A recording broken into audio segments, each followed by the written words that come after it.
certainly not the sin to their child.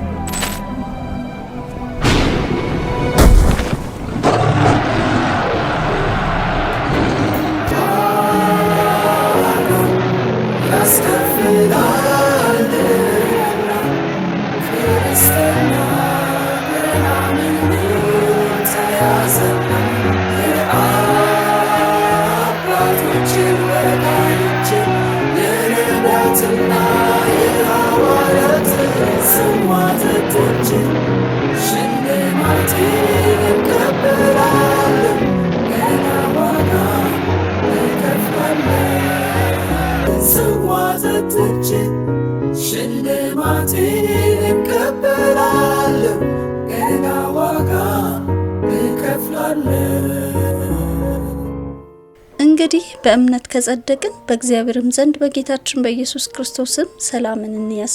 በእርሱም ደግሞ ወደ ቆምንበት ወደዚህ ጸጋ በእምነት መግባትን አግኝተናል። በእግዚአብሔርም በክብር ተስፋ እንመካለን። ይህም ብቻ አይደለም፣ ነገር ግን መከራ ትዕግስትን እንዲያደርግ፣ ትዕግስትም ፈተና፣ ፈተናም ተስፋን እንዲያደርግ እያወቅን በመከራችን ደግሞ እንመካለን። ሮሜ ምዕራፍ 5 ከቁጥር 1 እስከ 4። እርሱ በመከራችን ሁሉ ያጽናናናል። ስለዚህ እኛ ራሳችን በእግዚአብሔር በመናጽናናበት መጽናናት በመከራ ሁሉ ያሉትን ማጽናናት እንችላለን። ሁለተኛ ቆሮንቶስ ምዕራፍ 1 ቁጥር 4። ዛሬ የጽናት ዝግጅት ክፍል በሐዋሳ ከተማ ተገኝተናል። የተገኘንበት ምክንያት ከእንግዳችን ጋር የያዝነውን ቀጠሮ መሰረት በማድረግ ነው። እንግዳችን የሐዋሳ ሙሉ ወንጌል አማኞች አጥቢያ ቤተክርስቲያን አገልጋይ ናቸው። መልካም ፈቃዳቸው ሆኖ በስደትና በመከራ ዙሪያ የእግዚአብሔር ቃል ምን እንደሚያስተምረን ለመነጋገር እንዲሁም ባሳለፉበት መከራና ስደት ውስጥ ለቅዱሳን የሕይወት ምስክርነታቸውን እንዲያካፍሉን በማሰብ ዝግጅታችንን አጠናክረን ይዘንላችሁ ቀርበናል። አብራችን ስትቆዩ መልካም ነገር እንደምታገኙ ተስፋ በማድረግ ነው። መልካም ቆይታ። ሽልማቴን እቀበላለሁ ገና ዋጋ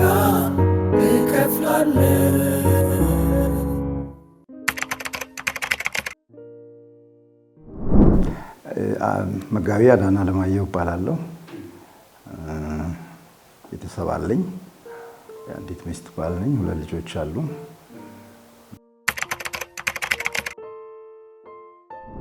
የሐዋሳ ሙሉ ወንጌል አማኞች ቤተክርስቲያን የጋብቻና ቤተሰብ ምክር አገልግሎት ተጠሪ ነኝ። በዚያ ዘርፍ አገለግላለሁ። በመሪዎች ጉባኤ ውስጥ አለው። ያው ሌሎች ስራዎችንም በቸርች ውስጥ ማለት ሁሉንም ያው ካውንስል ማድረግ ጋብቻን በተመለከተ ማከር አገልግሎት አገለግላለሁ።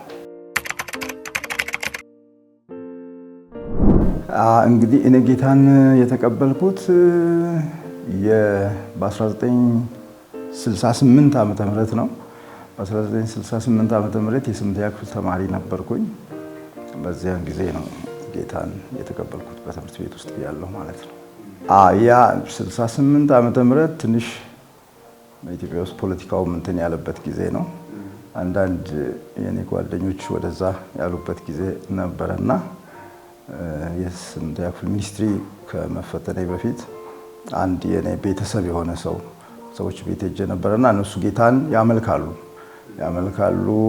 በልሳን ይናገራሉ እና ለአጋንንት ይጸልያሉና አጋንንት ሲወጣየው ዋናው አሁን ለኔ እንትን የሆነው እሱ ነው። ከዛ በፊት አውቃለሁ። ያው በዚያን ጊዜ ሚሽን ነው የሚባለው ቃለ ሕይወት ቤተክርስቲያን አልታ ወንዶ ነው ሚሽን የሚባሉ ልጆች አሉ። ግን ይሄን ያህል ሕይወታቸው እንትን ስላላለ እኔ ብዙ አላውቅም። ግን እነዚህ ሰዎች እነዛ ወገኖች ሲጸልዩ በኢየሱስ ክርስቶስ ስም አጋንንት ሲወጣ አየሁ። አጋንንት ጮህ ሲለቅ ባይኔ ያው እኔ ዝም ብዬ አይ ነበርና እኔ ኦርቶዶክስ አማኝ ነበርኩ በዚያን ጊዜ። ከዛ ለኔ ተአምር ነው ይሄና ማታ ተነጋገርን። ስንጫወት ትጸልያለህ ወይ? አዎ አባታችን ሆይ የሚል ጸሎት ነው ያለው የዛን ጊዜ። እሱን ጸልያለሁ። ረገብነት እንማራለን እና ያ ነው። ለምን ጌታን አትቀበልም? ጌታን መቀበል ማለት ምን ማለት ነው? ጌታን እኔ መቼ ተውኩ ብዬ ትንሽ ተከራከርኳቸው። ከዛ በኋላ አስረዱኝ በደንብ ጌታን ኢየሱስ ክርስቶስን የግል ሕይወቴ መድኃኒት አድርጌ መቀበል እንደሚገባኝ። ከዛ ውጪ ሌሎች አሁን እኔ በጊዜው አስባቸው የነበሩ ሐሳቦች ሁሉ ምንም ለህይወቴ መድኃኒት ወይም መድን እንዳልሆኑ ተነገረኝ። በደንብ ሰማው። መጽሐፍ ቅዱስ ደግሞ አንብብ ተባልኩ። በማግስቱ ወሰንኩ። ብቻ ቸርች ሄድኩኝ። አንዴ መካኒስ ቸርች አለ፣ ሀገረ ሰላም ይባላል ሀገሩ። ሄድኩ፣ ወስኜ ጌታን ተቀበልኩ። በዚህ መልክ ነው ወደ ጌታ የመጣሁት።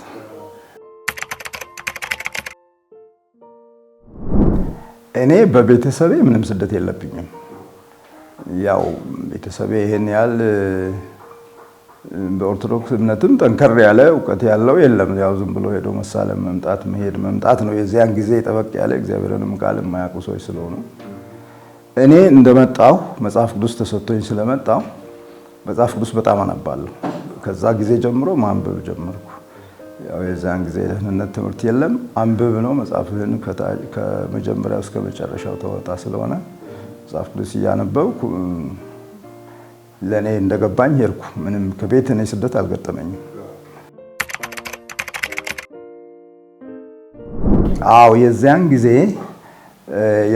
የሚመሰክሩ ሰዎች ደግነቱ ምንድነው የሚሉት? ያው እንዳሁኑ ቁጭ አድርጎ የደህንነት ትምህርት ብሎ ማስተማር ስለሌለ መጽሐፍ ቅዱስን ከዚህ ክፍል አንብብ ይባላል፣ ከዮሐንስ ወንጌል ጀምር ይባላል እና ከዮሐንስ ወንጌል ጀመርኩ። እኔ ዮሐንስን ጨረስኩ። እንዴት ነው ዮሐንስን ዘልዬ የማነበው? ጥያቄም ተፈጠረብኝ። ማቴዎስ ነው የመጀመሪያውና ወንጌላት ማቴዎስ ሆኖ እያለ ለምን ያው የተነገራቸውን ነው ለኔም የመሰከሩልኝ ሰዎች ያው የተመሰከረላቸው ስለሆነ ያንን ነው የሚነግሩና ጨረስኩኝ። እኔ በራሴ አንብቤ ሲጥመኝ ተመልሼ ወንጌላትን ጨረስኩ። አራቱንም የወንጌል ክፍሎች ጨረስኩ። የኔ በጣም የሚገርም ነው። ያኔ የነበረው መጽሐፍ ቅዱስ ስለሌለ ስላላገኘው አዲስ ኪዳን ነው የተሰጠኝ። ስለዚህ አዲስ ኪዳንን ጨረስኩት። ከዛ ምን አደርጋለሁ? ወደ ትምህርት ቤት ሁሉ ይዤ እመጣለሁ እና የዛን ጊዜ እንግዲህ ፖለቲካ ትንሽ ተፋፍሞ እንትን ያለበት ጊዜ ነውና አንድ ልጅ አየኝ። ያው እሱ ሽን ይባላልና በጊዜው አጠራር መጽሐፍ ቅዱስ ለምንድን ነው ተውኩ። በቃ ከልጆች ጋር መጫወት አቆምኩ። እኔ ከዛ በኋላ ወጥቼ በረፍት ሰዓት መጫወት አልፈልግም። ከዛ ጊዜ ጀምሮ መጽሐፌን ብቻ ማንበብ ነው። በኋላ ልጁ ጠጋልና መጽሐፍ ቅዱስ እኮ ትምህርት ቤት አይነበብም፣ አንተ ቤት ብታነብ ይሻላል፣ እዚህ እንትን ይልባል ምናምን አለኝ። እሱንም እንዳሳብ ወሰድኩ። አዎ አይ ልጁ እንትን ነው አማኝም ነው በጊዜው እና ከዛ በቤቴ ማንበብ እኔ አሁን ትርፍ ጊዜ መጫወት ያኔ ልጅነት ጨዋታ ምናምን ተውኩኝ። ያው ሚኒስትሪ ተፈታኝም ነበርኩ። መጽሐፍ ቅዱሴን ብቻ ማንበብ ማጥናት ነው እና በዚያ ነው እንግዲህ። ከዛ በኋላ ያው በቆይታ ሙሉ መጽሐፍ ቅዱስም ካገኘው በኋላ መጽሐፌን አነበብኩ። በዛ ነው እንግዲህ ለውጥ የመጣው። እኔ እንግዲህ እዚያን ጊዜ ገና እንግዲህ ጨቅላ ክርስቲያን ማለት ነው 6869 ሃይስኩል ተማሪ ሆኜ ወደ ይርጋለም መጣሁ። ይርጋለም ከመጣሁ በኋላ ችግሮች እንዳሉ፣ ተቃውሞ እንዳለ፣ የፖለቲካው ትኩሳት ነበረ እና ተቃዋሚው እንግዲህ በዛም መልክ ነው የሚቃወመው እና በትምህርት ቤትም ተቃውሞ አለ፣ በውጭም በቀበሌም ይሄ ቀበሌ ወጣቶች የሚባል ወማ አለ፣ እዛ ችግሮች አሉና እንደዛ ስንል 69 አለፈ። ያው 70ም እንደዛው ይሆን አለፈ። 71 ዓመተ ምህረት ላይ እንግዲህ ስደቱ የተፋፋመ ያው በዚያን ጊዜ ነው እንግዲህ ስደትና መከራ የመጣው። እኛ ከፖለቲካው ጋር የሚያገናኝ ምንም ነገር የለም። የዚያን ጊዜ ፖለቲካ እስረኞችም ይታሰራሉ። እኛ አንዴ የመጀመሪያው ስደት የሚለው መስካሪነት አገልግሎት ውስጥ ነበርኩ እና ለዛ ምስክርነት ወጥተን በአራዳ በምትባል ከተማ 21 ቀን ታስረናል። ምስክርነት ስንወጣ ስደቱ አለ። ለምን መሰከራችሁ የሚባል በጣም ደግሞ ተፋፍሞ እንትን የሚለው ወጣቱ ነው። የዚያን ጊዜ እንደው አንዳንዴ ከቀበሌ እንዳንሄድም መብት እንደሌለን አድርገው ይቆጥራሉ የዛን ጊዜ። ስለዚህ አንዱ እሱ ነው መመስከር፣ ስለ ጌታ መመስከር አንዱ ስደት ያመጣል። የዛን ጊዜ ከባድ ነው። ያ ነው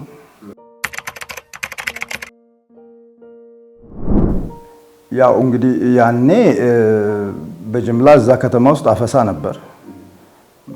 ያው የሌሉ ሰዎች ሁሉም ግን ያለነውን አፍሰው ነው አንድ ላይ ከቻፕል ከየቤቱ ከየመንገዱ ለቃቅሞ 71 ዓመተ ምህረት ላይ አስገቡን።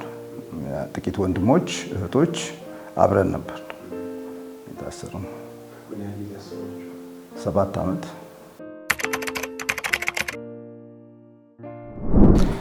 እንግዲህ እኛ አሁን የኛ እስር ወይም መከራ ከቀደሙት ሐዋርያትና አገልጋዮች ጋር ሲተያይ እዚህ ግባ የሚባል አይደለም። ይሄን ያህል ግን በመጠኑ ጉዳት አለው ማለት ድብደባ አለ፣ አንዳንድ እህቶች ሳማ ላይ ማንከባለል አለ፣ ጭቃ ላይ ማንከባለል አለ፣ በጉልበት ማስኬድ አለ። ቶርቹ እንደዛ ነበረ። በውጭ በከተማ ውስጥ እንደዛ አይነት ስራ ይሰራ ነበረ። ካድሬዎች ናቸው የሚያደርጉት። ያው በዛ ትንሽ ቆየን። ከዛ በኋላ ከቀበሌም ከፖሊስ ጣቢያም ሰብስበው ወደ ወህኒ ቤት አስገቡን። ወህኒ ቤት ውስጥ ያው ወህኒ ቤት እንደማንኛውም እስረኛ ነው።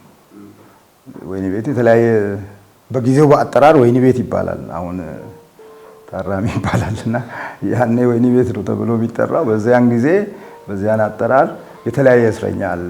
በተለያየ ምክንያት እየገባ እኛም የሃይማኖት ሰዎች ሆነን ገባን። ያው 7 ዓመት በዛ ሁናቴ ነው ያሳለፍነው።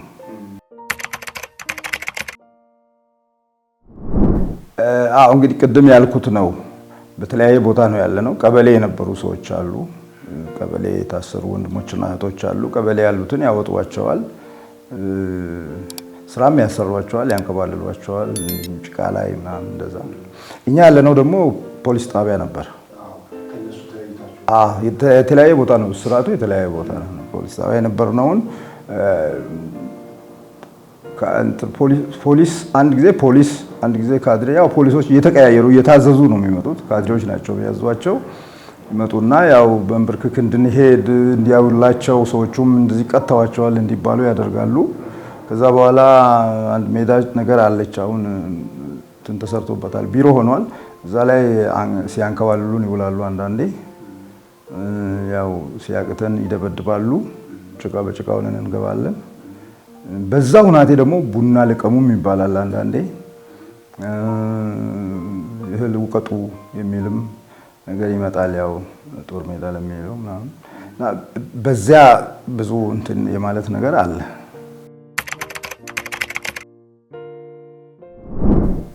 ለኛ ጥሩ ነው። ያው ለኔ በራሴ በግል ጥሩ ነው።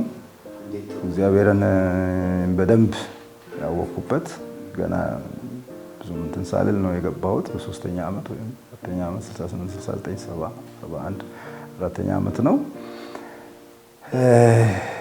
ያደኩበት።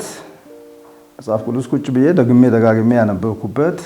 ያው መጽሐፍ ቅዱስ አይፈቀድም፣ በነገራችን ላይ የዛን ጊዜ መጽሐፍ ቅዱስ አይፈቀድም። መጽሐፍ ቅዱስ ያው እንግዲህ መጽሐፍ ቅዱሳችንን ይወስዳሉ። እኛም በተለያየ ምክንያት እንወጣለን። ሆስፒታል አለ። እዛ ከገባህ በኋላ ሆስፒታል በተለያየ ህመም ወይም በሆነ ነገር ስንወጣ ሆስፒታል ይሰጣል መጽሐፍ ቅዱስ እና እሱን ደብቀን ይዘን እንግዲህ መጽሐፍ ቅዱስን በስርቆት ይዘን እንገባለን ወደ ውስጥ እና ያው እሱንም ቢሆን ፖሊስ ካየ ይዘርፋል። አንድ መጽሐፍ ቅዱስ ካገኘ ጠቅላላ ሲፈትሽ ይውላል። እሱን ደብቀን ነው የምናነበው። ሶላት ተከናንበ በመኝታ ላይ ሆነ ነው የምታነበው። በዛ መልክ ነው እና ጸሎቱም ማንበቡም በዛ መልክ ነው እና በዛ መልክ ለኔ ጥሩ ነው።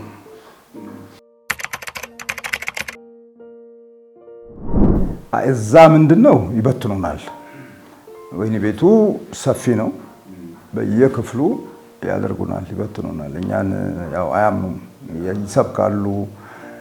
አንዳንድ ሰዎችም ጌታን ስለሚቀበሉ እዛ ወህኒ ቤት ውስጥ አያምኑ እና አንድ ላይ ተሰብስበንም እንድንኖር አይፈልጉም። ይከፋፍሉን፣ 2 3 እንደዛ ያደርጉናል። ግን እኛ ያው ቀን እንገናኛለን ሲከፈት፣ አንዱ እሱ ነው።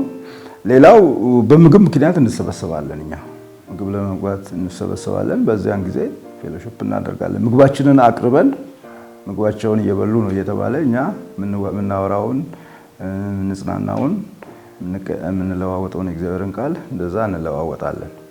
አንዳንዴ ደግሞ ሲላቸው ይሰበስቡናል። ሰው በከሉ በየክፍሉ ሰው ተበከለ፣ በእነሱ ተበከለ ይሉና ሰብሰብ አድርገው አንድ ጊዜ አንድ ላይ ያሰሩን ጊዜ አለ። ያ ጊዜ ደግሞ በጣም ምቹ ነው የሆነልን። በዚያን ጊዜ ወንዶች አንድ ላይ ነበር። ያው አንድ ላይ ተሰባስበን በደንብ መጸለይ መጽናናት ቻልን እና እሱ ያው እንደዛ ነው ስደቱ። እዛም ውስጥ የተለያየ ስደት አለ። መበተን፣ መሰብሰብ፣ ተጽዕኖ ማድረግ አለ ወይኔ ቤት ውስጥ። እንግዲህ ጌታ ነው ያጸናን ያቆመን የእግዚአብሔር ጸጋ ነው እንጂ የራስ ጉልበት፣ የራስ አቅም፣ የራስ እውቀት አይደለም። እግዚአብሔር ጸጋውን አበዛልን። የሚመች ሁናቴ አይደለም። ምቾት የለም። አንድ ጊዜ ቦረና ወስደውናል ሰብስበው እና እዛ ትንሽ የከፋ ነበር። ወንዶችን ብቻ ሴቶችን ወደ ሐዋሳ ወንዶችን ወደዛ ወስደው ነበርና እዛ ትንሽ የከፋ ጊዜ ደግሞ እዛ ነው ያለው። ልብስ ሰብስቦ መውሰድ ትንሽ የወይኒ ቤቱ ወታደር ወይም አዛዥ ትንሽ ኃይለኛ ነገር ነው። እንግዲህ ቅጣ ተብሎም የተላከ ነገር ይመስላልና ልብሳችንን ሰብስቦ ወስደው በአንሶላ ብቻ እንድንሆን እሱን አሸርጠን እንድንኖር ከወተን ስራ እንድንሰራ። ስራ ደግሞ እዛ ሀገር የለም። ስራ እንደውም ጥሩ ያልሆነው ነገር እዛ መሳሪያ እዛ ክፍለ ጦር አለና እዛ መሳሪያ እንድንለይ ወስደውን ሁሉ እንግዲህ እዛ ሁሉ ስራ ሰርተናልና ጥሩ አይደለም። እዛ ያለው ጊዜ ከባድ ጊዜ ነው። ያው ከዛ ደግሞ ተመልሰን መጣን። እግዚአብሔር እየረዳን እነዛን ዓመታት ጨረስን። ቅድም እንዳልኩ ነው በእኛ ላይ የደረሰው ነገር ይሄንን ያህል እንትን አይደለም፣ ግን እግዚአብሔር ጸጋውን አብዝቶልናል።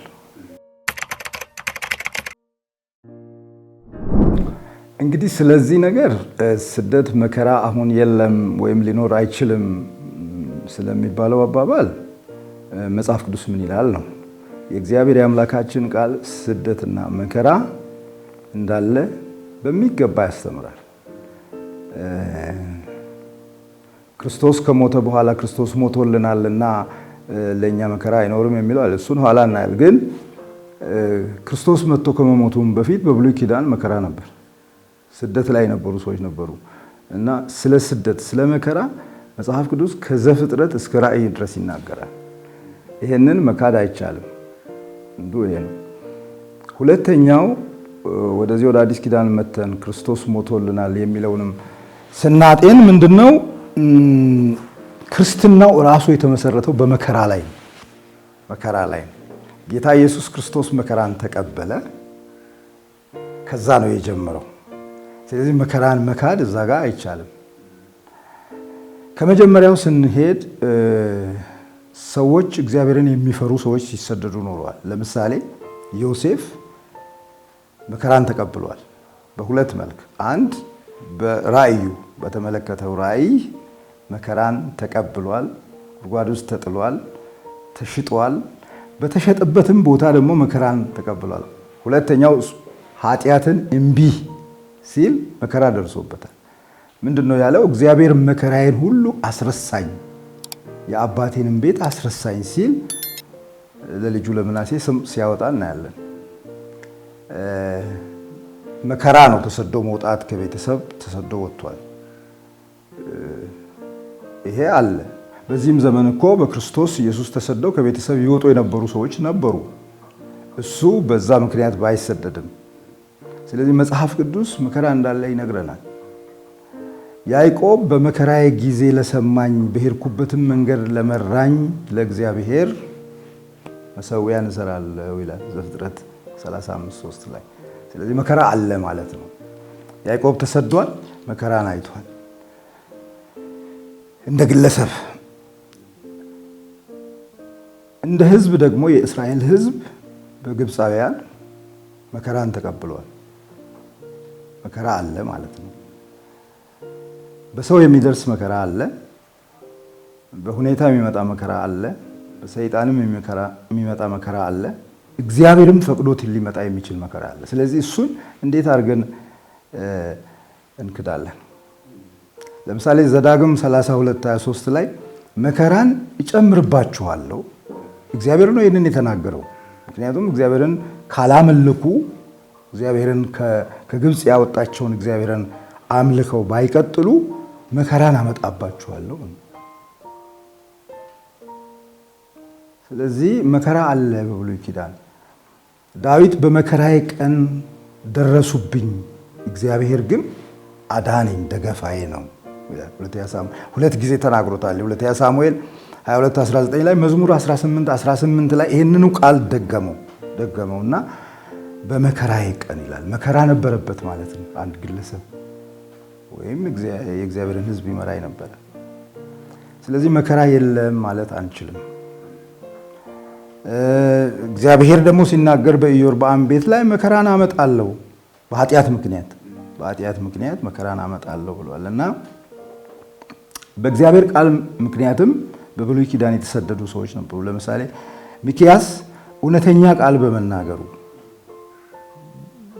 የእግዚአብሔርን ቃል ባለመሸቀጡ የመከራን እንጀራ መግቡት የመከራንም ውሃ ይጠጣ ተብሎ ይታሰር እንመለከታለን። መጽሐፍ ቅዱስ ይሄንን ይገርም። መከራ አለ፣ ተግሳጽ አለ፣ የዘለፋ ቀን አለ። መጽሐፍ ቅዱስ ይሄንን በሚገባ ይነግረናል። ነህምያም እኮ ስለ እስራኤል ሕዝብ አንድ ላይ ሲናገር እኛም በጽኑ መከራ ላይ ነን ይላል። ስለዚህ መከራ በብሉይ ኪዳን አለ። እሱን ልንክድ አንችልም ልልህ ፈልጌ ነው። ሌላው እንግዲህ ምንድነው? ጻድቃን መከራቸው ብዙ ነው። የለም አሁን ጸድቀናል ነው አሁን እየተባለ ያለው። ጸድቀናል፣ በክርስቶስ ጸድቀናል፣ መከራን አንቀበልም ነው። መዝሙር 34 ላይ ዳዊት ምን ይላል? ጻድቃን መከራቸው ብዙ ነው ካለ ከጸደቅኩ መከራ ይጠብቀኛል ማለት ነው። እግዚአብሔር ግን ከሁሉ ያድናል። ይሄንን ነው እንጂ ማለት ያለብን መከራ የለም ማለት አንችልም። እሱ እንደገና ምን ይላል ዳዊት? በመከራዬ ቀን እግዚአብሔርን ፈለግኩት ሰማኝ ይላል እና መከራ አለ ልፈልጌ ነው። ተጨማሪ መከራ ባሳየህን ዘመን ፈንታ ደስ ይለናል። መከራ አሁን የክርስቲያን መከራ የአማኝ መከራ ብቻ አይደለም፣ ደስታን ይጨምራል። መከራን ባየንባቸው ዘመናት ፈንታ ደስታን ሰጥተናል ይላልና መከራ አለ። ግን ምንድነው ነው እንትኑ መከራ ደስታን የሚጨምረው እንዴት ነው? ኋላ እንመጣለን። ከክርስቶስ በኋላ ላለው ምሳሌ ላይ እኮ እንደዚህ ይላል 24:10 ላይ እንደዚህ ይላል፣ በመከራ ቀን ብትላላ ጉልበትህ ጥቂት ነው ይላል። ስለዚህ ካለፍከው መከራ ደስታን ይጨምራል። ከላላህ ግን መከራህን እንትን ብለህ ሌላ እንትን ካመጣ መከራ አንዳንዴ ድንገተኛም ሆኖ ይመጣል። ያ ነው አሁን 70 ዓመት እስራኤላውያን ሲገዙና ሲኖሩ በባርነት ያው እግዚአብሔር አሁን በዛ መከራ ውስጥ ኑሩ፣ ተገዙ፣ ረሱ፣ ኑሩ ነው ያላቸው። እግዚአብሔር ተናግሯቸዋል እና ያንን መከራ እግዚአብሔር ምን አደረጋቸው? በጽኑ መከራ ውስጥ አሳልፎ መከራቸውን ወዴት መለሰው? ወደ ደስታ መልሶታል። ስለዚህ ሌላው ምንድነው? ኢሳይያስ እንደዚህ ይላል፣ ጌታም የጭንቀትን እንጀራና የመከራን ውሃ ቢሰጥህ አስተማሪህ እንግዲህ ከአንተ አይሰወርም ይላል። ስለዚህ አንተ በመከራ ውስጥ በጭንቅ ውስጥ ባለፍክበት ጊዜ የመከራ እንጀራና ውሃ በመጠጣበት ጊዜ እግዚአብሔር ካንተ ጋር ነው፣ አስተማሪህ ካንተ ጋር ነው፣ ካንተ አይወሰድም ይላል። ስለዚህ እግዚአብሔር በዛ ውስጥ ከኛ ጋር ነበር። አሁን የኛንም ስናይ ከኛ ጋር ነበር። እግዚአብሔር ያስተምርሃል፣ እግዚአብሔር ይመራል። ደስታችን እግዚአብሔር ነው። መከራው እኮ ውጫዊ ነው እንጂ ውስጣዊ አይደለም። በስጋ ላይ የሚደርስ ነው፣ ውጫዊ ነው። ስለዚህ ውጫዊውን የጊዜውን መከራ ትተህ እግዚአብሔር በውስጥህ የሚያመጣውን ደስታ ከተቀበልክ መከራ ደስታ ነው የምለው እኔ እና እግዚአብሔር ያድናል፣ ያሳልፋል እና እንደዛ ነው። የአዲስ ኪዳን አስተምሮ ላይ እንግዲህ ቅድም እንዳልኩት ነው። ቅድም ጌታ ኢየሱስ ክርስቶስ መከራን ተቀበለ። ማቴዎስ 16:21 ላይ መከራን እንደሚቀበል፣ እንደሚሞት፣ እንደሚሰቀል፣ እንደሚነሳ ተናገረ። ያ ብቻ አይደለም። ጌታ ኢየሱስ ክርስቶስ ሶስት የመከራ አይነቶችን ተናግሯል። አንደኛው በራሱ ላይ የሚደርስ መከራ አለ። በእኔ ላይ መከራ ይደርሳል፣ እሞታለሁ፣ እነሳለሁ ትንሣኤ ቀን ብሎ። ሁለተኛው ደቀ መዛሙርት መከራን እንደሚቀበሉ አስተምሯቸዋል። ምን ብሏቸዋል? በዚያው ምዕራፍ ላይ በዓለም ሳላችሁ ዮሐንስ 16 ላይ በዓለም ሳላችሁ መከራ አለባችሁ፣ ነገር ግን አይዟችሁ እኔ ዓለምን አሸንፌአለሁ። ስለዚህ እሱ ብቻ አይደለም መከራን የሚቀበለው ወይም የተቀበለው፣ መከራ ትቀበላላችሁ፣ አይዟችሁ እኔ መከራውን አይደለም ዓለምን፣ መከራ ያለባትን ዓለም አሸንፌአለሁ። ሰው ይሄንን ነው ማወቅ ያለበት። በዓለም እስካለን ድረስ በምን እንደሚመጣ መከራ አናውቅም።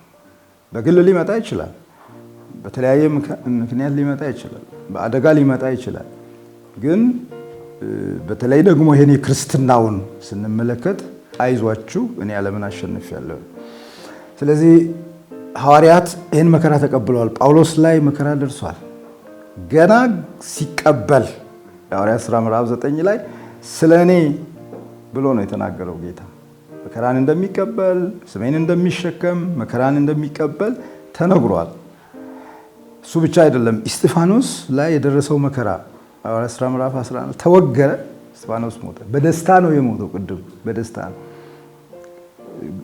በእግዚአብሔር ቀኝ ክርስቶስን እያየ ነው እስጢፋኖስ የሄደው። ስለዚህ ይሄ ደስታ ነው። ከዛ መጽሐፍ ቅዱስ ምን ይላል? የሐዋርያት ሥራ ምዕራፍ 14:22 ላይ ወደ እግዚአብሔር መንግሥት በብዙ መከራ እንገባ ዘንድ ያስፈልገናል። ስለዚህ ወደ እግዚአብሔር መንግሥት ለመግባት መከራ የለም ማለት አንችልም። ወደ እግዚአብሔር መንግሥት በብዙ መከራ ልንገባ ያስፈልጋል ብሏል። ጳውሎስ ደግሞ ምን ይላል? ነገር ግን መንፈስ ቅዱስ እስራትና መከራ ይቆያል ብሎ ይመሰክርልኝ ይላል ምዕራፍ 20 ላይ። ስለዚህ መንፈስ ቅዱስ እስራትና መከራ ይቆይሃል ብሎ ከመሰከረ መንፈስ ቅዱስ ከሱ ጋር ነው ማለት ነው። ስለ መከራ የነገረው መንፈስ ቅዱስ እሱን ተለይቶ መከራ ውስጥ ከቶት አልተለየውም። ጳውሎስ እነዚያን መከራዎች እስራትና መከራዎችን ያለፈው ከመንፈስ ቅዱስ ጋር አብሮ። ደስታው ይሄ ነው።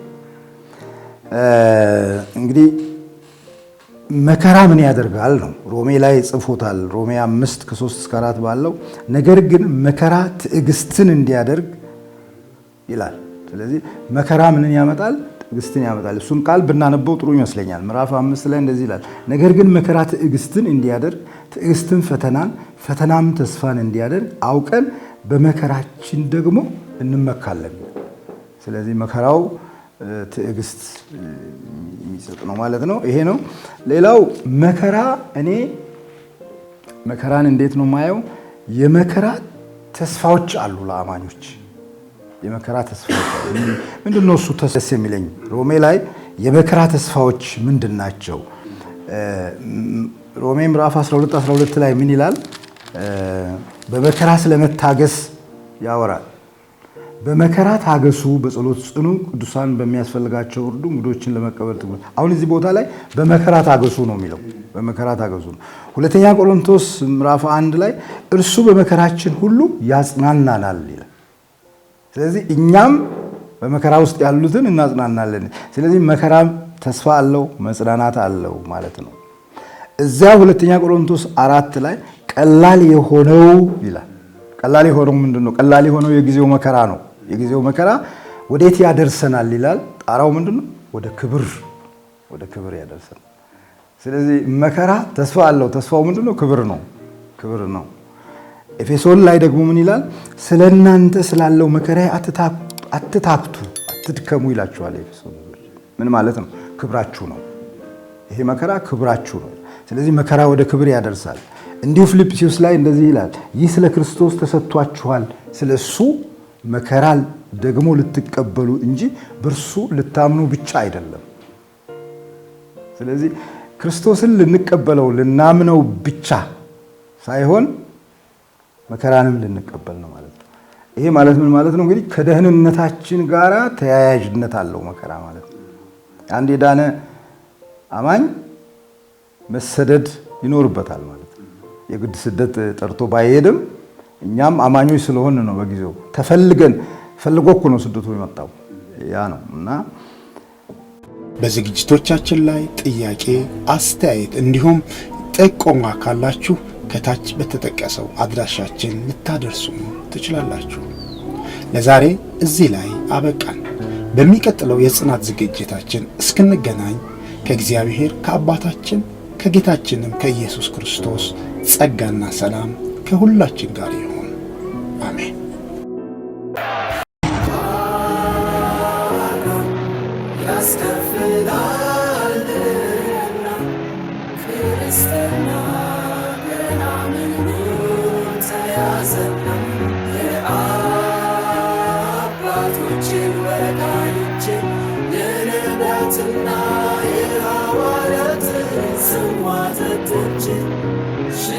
What a